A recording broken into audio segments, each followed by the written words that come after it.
Assalamualaikum warahmatullahi wabarakatuh. Kami dari kelompok 11 yang beranggotakan 1. Adia Putri Irwansyah NIM 630101967, yang kedua Putri Marifatul Amalia NIM 630101969, yang ketiga Etika Sari Yulianawati NIM 630101979. Kali ini kami akan mempresentasikan hasil diskusi kami tentang promosi.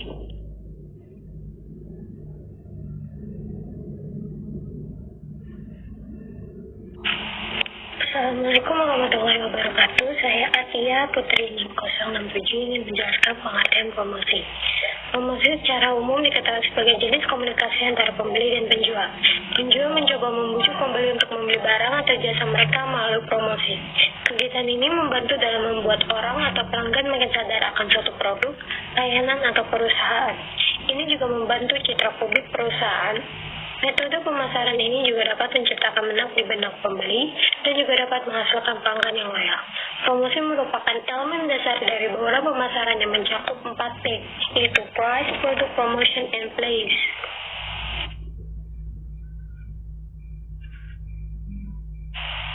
Selanjutnya ke pembahasan fungsi dan tujuan.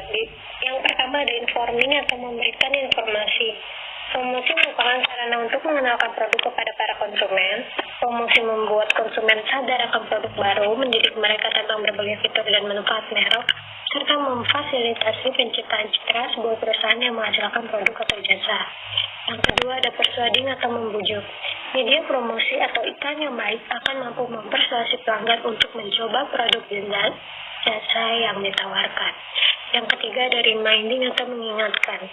Iklan menjaga agar merek perusahaan tetap segar dalam ingatan para konsumen saat kebutuhan muncul yang berhubungan dengan produk dan jasa yang diiklankan. Dampak promosi di masa lalu memungkinkan merek pengiklan hadir di benak konsumen. Periklanan lebih jauh didemonstrasikan untuk mempengaruhi pengalihan merek dengan mengingatkan para konsumen yang akhir ini belum memberi merek yang tersedia. Yang keempat, adding value atau menambah nilai. Terdapat 3 cara mendasar di mana perusahaan bisa memberi nilai tambah bagi penawaran. Yang pertama inovasi, kedua penyempurnaan kualitas atau mengubah persepsi konsumen. Yang kelima ada assisting atau mendampingi upaya lain dari perusahaan. Periklanan merupakan salah satu alat promosi. Promosi membantu perwakilan penjualan. Iklan mengawasi proses penjualan produk perusahaan dan memberikan pendahuluan yang bernilai bagi wiraniaga sebelum melakukan kontak personal dengan para pelanggan yang prospektif. Upaya waktu dan biaya periklanan dapat dihemat karena lebih sedikit waktu yang diperlukan.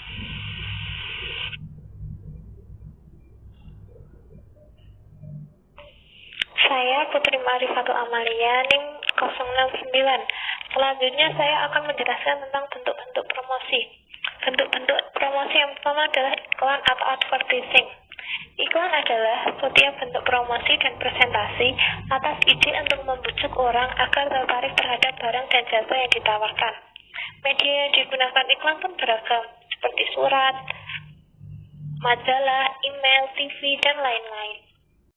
Kelebihan dari kekurangan iklan sendiri yaitu kelebihannya adalah jangkauannya luas dan dapat dilihat orang banyak, mempermudah dalam menyampaikan sesuatu produk dan membuat konsumen mengerti. Pembeli lebih percaya dengan iklan karena sering membacanya atau menontonnya. Sedangkan kekurangannya yaitu biaya yang dikeluarkan cukup mahal, seringkali diabaikan oleh konsumen karena menumpuk dengan iklan yang lain. Iklan hanya mampu melakukan monolog, bukan dialog dengan konsumen. Bentuk-bentuk promosi yang kedua adalah kewiraniagaan atau personal selling. Kewiraniagaan atau juga disebut personal selling adalah presentasi langsung dalam suatu percakapan dengan satu atau lebih calon pembeli dengan maksud untuk mendapatkan penjualan. Personal selling terdapat 3 bentuk. Yang pertama adalah retail selling. Salesman yang melakukan penjualan dengan cara melayani konsumen yang datang ke toko atau perusahaan. Yang kedua ada field selling. Salesman yang melakukan penjualan di luar toko atau perusahaan, yaitu dengan mendatangi lokasi konsumen. Yang ketiga adalah executive selling. Pemimpin perusahaan yang juga bertindak sebagai salesman dan melakukan penjualan. Kelebihan dan kekurangan kewiraniagaan. Kelebihannya, penjualan secara bertatap muka lebih fleksibel dan mudah disesuaikan berdasarkan keinginan. Yang kedua, dapat mempromosikan produknya secara langsung kepada calon pembeli. Yang ketiga, dapat memberikan penjelasan secara mendetail sehingga membuat para konsumen tertarik. Sedangkan kekurangannya adalah biayanya yang sangat tinggi karena dilakukan secara pribadi, sulit mencari salesman yang berpengalaman, membutuhkan waktu yang sangat lama. Bentuk promosi yang selanjutnya adalah hubungan masyarakat atau public relation. Public relation atau hubungan masyarakat adalah berbagai program untuk mempromosikan dan melindungi citra perusahaan atau produknya. Daya tarik hubungan masyarakat didasarkan pada 3 sifat khusus. Yang pertama adalah kredibilitas yang tinggi, yaitu masyarakat pada umumnya lebih mempercayai cerita atau kabar atau gambaran perusahaan daripada apa yang dia lihat pada iklan. Yang kedua adalah kemampuan menangkap pembeli yang tidak dibidik sebelumnya. Hubungan masyarakat dapat menjangkau banyak calon pembeli, terutama bagi para pembeli yang cenderung menghindari wiraniaga dan iklan. Yang ketiga adalah dramatisasi. Hubungan masyarakat memiliki kemampuan untuk mendramatisasi suatu perusahaan atau produk. Hal ini dapat membangun kepercayaan publik. Saya Etika Sari Yulianawati, NIM 079. Kelebihan dan kekurangan hubungan masyarakat. Kelebihannya yang pertama merupakan cara efektif dalam menggunakan dana untuk meraih pasar. Yang kedua, menghasilkan keuntungan dari dukungan independen. Yang ketiga, menghindari penolakan konsumen atas usaha-usaha penjualan. Kekurangannya yang pertama, kurangnya kontrol atas media. Yang kedua, sulit mengontrol pesan-pesan dalam slogan dan sarana iklan lainnya. Yang ketiga, tidak ada jaminan atas media time dan spek dalam media.